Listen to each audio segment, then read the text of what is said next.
미디어가 우리 정신 건강에 미치는 영향을 알려드립니다. 서강대 신문방송학과 유현재 교수님이십니다. 안녕하세요, 반갑습니다. 네, 안녕하십니까. 예. 유현재라고 합니다. 예, 반갑습니다. 이제 오늘 모신 이유는 신문방송학과 교수님이 건강을 연구한다. 예.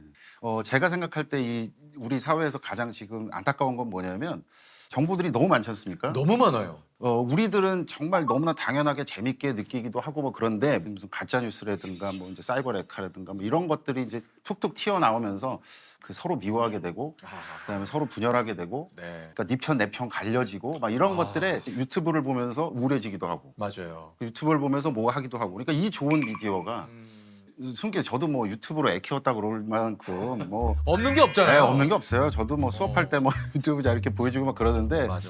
이렇게 하면 이제 순기능인데 역기능들이 꽤 있는 거예요. 그렇죠. 특히 요즘 뭐 가짜 뉴스다, 뭐 허위 뉴스다, 뭐 이제 수많은 정보와 그 진짜 이 걱정, 우려가 좀 커지는 요즘 세상이 아닌가 하는 생각이 드는데. 가짜 뉴스가 많이 퍼지고 이것 때문에 큰일 났다라고 얘기를 하잖아요. 제가 생각하기에 가장 큰 부작용은 뭐냐면 요만큼의 팩트가 있어요. 그럼 그걸 본인의 뇌피셜과 그다음에 뭔가 본인을 지지하는 어떤 듣고 싶은 말들 그걸 이렇게 섞으면 제일 위험한 게 저는 속는 뉴스라고 생각합니다. 속는 뉴스요. 섞어버리는 뉴스. 그러니까 아예 진실이 없는 게 아니라 있고. 그렇죠. 예. 그렇죠. 아. 우리가 예전에 생각했던 뭐 유언비어라든가 가짜뉴스라든가 그런 거 생각해 보면 요만큼의 이게 뭔가 끄트머리가 있어요. 그러니까 그럴 법하다 뭐 이런 거 있지 않습니까? 그러면 그걸로 이렇게 해보면 제가 가장 싫어하는 속담 중에 하나인데 아니 땡불뜨게 연기 날까. 그런 얘기를 많이 하잖아요. 그렇지 않게 되는 거예요. 예. 근데 그 가짜 뉴스랑 속는 뉴스가 돈이 되는 시대가 돼버린 거예요. 맞아요. 이게 이제 클릭수, 조회수 이것이 이제 결국은 수익으로 연결되지 않습니까? 그러다 보니 썸네일이라고 하죠. 정말 자극적으로 변했어요. 찌썸이라고도 많이 하잖아요. 대중들은 당연히 반응을 하죠. 일상에 바쁘니까. 그러면 그냥 자극적인 썸네일 보고 뭐 이러고 그리고 뭐 예를 들어서 그 뭐 썸네일이 이런 거 헤드라인에 뭐 연예인 부부 잘 사나 했더니 그런 거 많아요. 클릭을 하죠? 잘 산다. 15년째 잘 산다. 15년째. 뭐 어쩌라고 그러고 뭐 유명 정치 낮 12시에 뭐 하나 봤더니 밥 먹더라. 그것도 여의도에서. 아니 근데 그런 게 한두 개가 아니에요. 그러니까 문제는 그거죠. 그렇게 몰아가도 유튜버는 돈을 줘요. 유튜브는.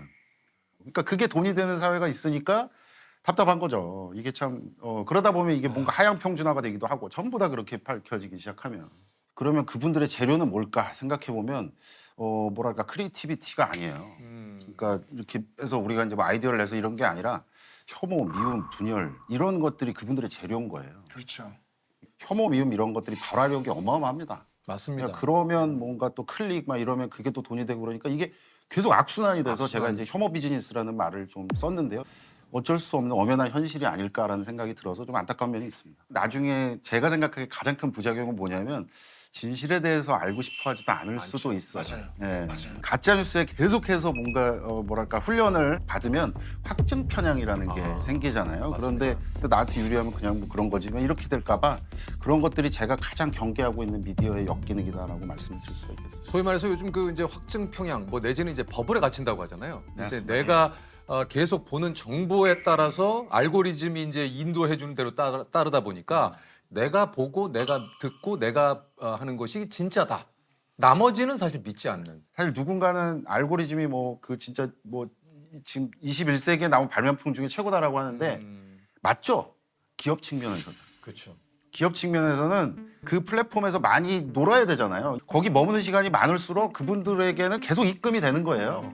그러니까 기업 입장에서는 너무너무 완벽한 시스템이죠. 그런데 그게 어쩌면 알고리즘이란 게 아까 우리가 그 얘기를 나눴던 다양성을 정말 송두리째 뺏어버리는 괴물 같은 시스템이 될 수도 있는 거예요. 맞아요. 요즘 그 제가 책을 하나 봤는데 그 얘기가 좀 눈에 들어오더라고요. 우리가 가장 그 경계해야 될 것이 의심 없는 확신을 가장 경계해야 된다. 그러니까 우리가 요즘 그런 확신, 뭔가 정답을 찾으려는 욕구가 굉장히 좀 강하잖아요. 그러니까 그러다 보니까 그런 컨텐츠를 통해서 우리가 좀 의심을 안 하는 것 같아요. 뭔가를 하나, 그러니까 알고리즘이라는 것도 우리를 자꾸 그런 세계로 이끄는 것은 아닌가. 알고리즘이라는 정말 어마어마한 마케팅 용어에 의해서 우리를 훈련시킨 거예요. 미디어가, 플랫폼이. 자극적이고 단짠 뭐 이런 것들. 그런 것들이 중독이 되죠. 좋은 거에 중독돼 보셨어요? 하나 하면 그 다음에 뭐 관심 있을 법한 거 또 제공해주고 또 제공해주고 하나하나. 그러니까 우리는 원래 다양성의 민족이었는데 이 중요한 걸 잊어버리는 것 같아요. 이 얘기는 나랑 의견이 틀린데 난 안 들을 거야. 그 어차피 미디어는 원래 그런 거 아니야라고 생각하는 순간 타협은 없어요. 지금 저는 굉장히 중요한 골든 타임이라고 생각해요. 저는 가끔 꺼요. 알고리즘.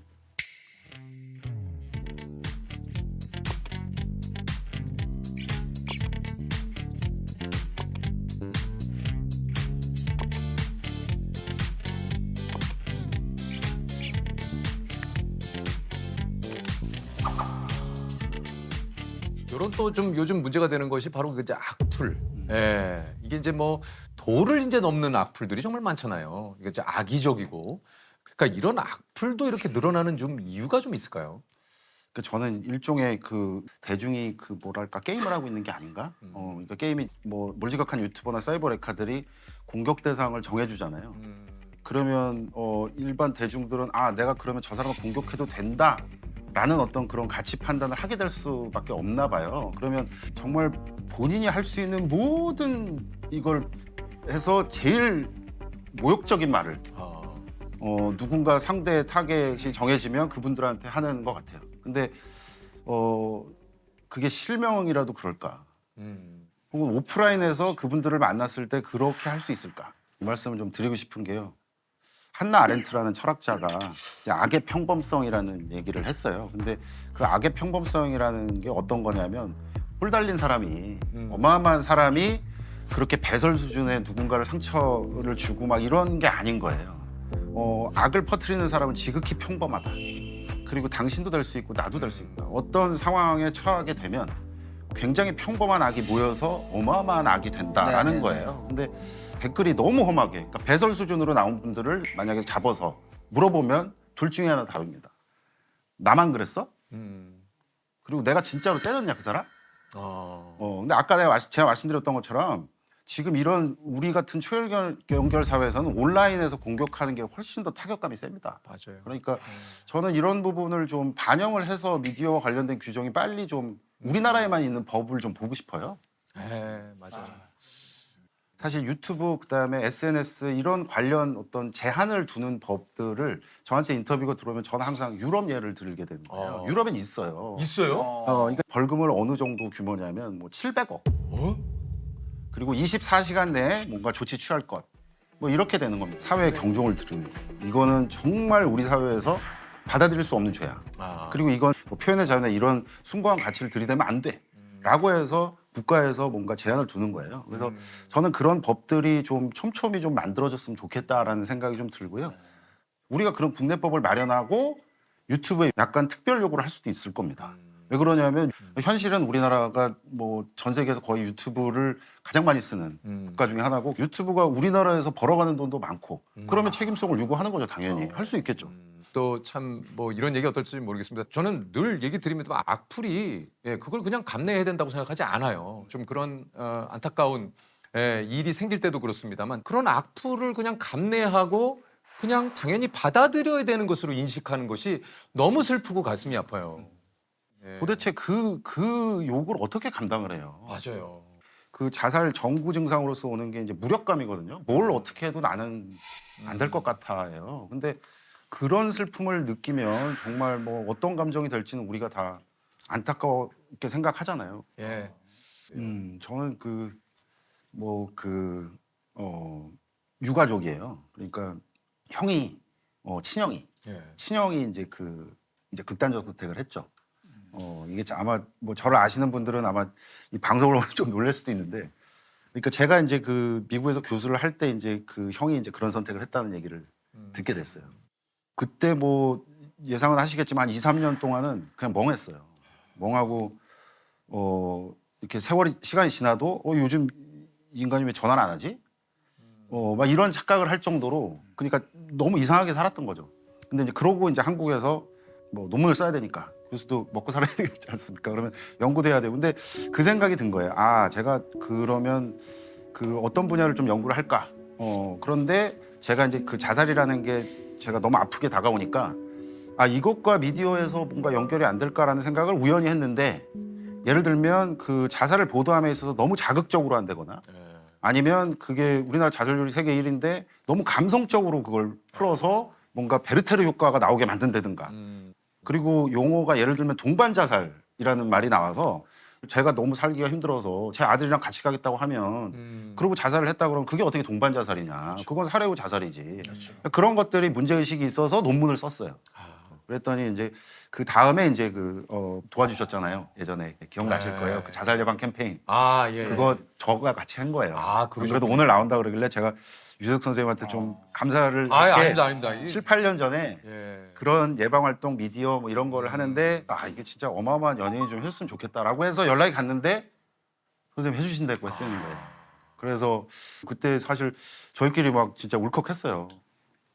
얼마 전에도 그런 이 사건이 좀 있었지 않습니까? 그럼 연예인 자살하고 그러면 그래서 이제 그 우리 사회에는 사실 그 자살 콘텐츠 가이드라인 이런 것들도 마련을 해놓기는 해놨습니다. 작년에 보건복지부 그리고 현직 기자님들 변호사 이렇게 다 모여서 자살 예방 보도 준칙 4.0 이렇게 해서 예방을 넣었어요. 자살 사건이 벌어졌을 때 그렇게 자극적으로 막 해서 아이들이 쉽게 볼 수 있게 이렇게 흩뿌려 놓지 말자라는 게 첫 번째 겁니다.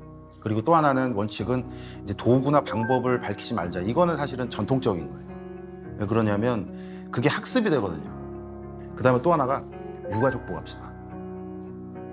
1년에 우리나라에서 자살을 하시는 분이 14,000명. 생각해보면 한 30몇 분마다 한 분씩 돌아가세요. 근데 그렇게 계산해 보잖아요.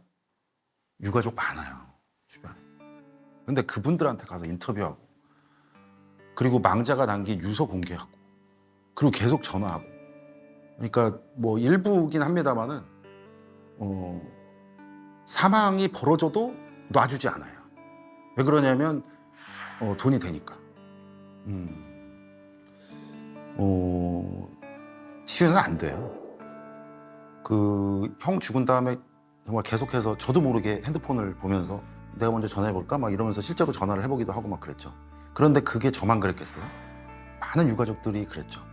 뭔가 유가족에 대한 예의 그리고 또 다른 자살을 막을 수 있는 어떤 예방 차원에서 그렇게 괴롭히지 말자는 거예요. 그런 위기에 처했을 때 어떻게 도움을 받을까? 그런 정보를 제공하자.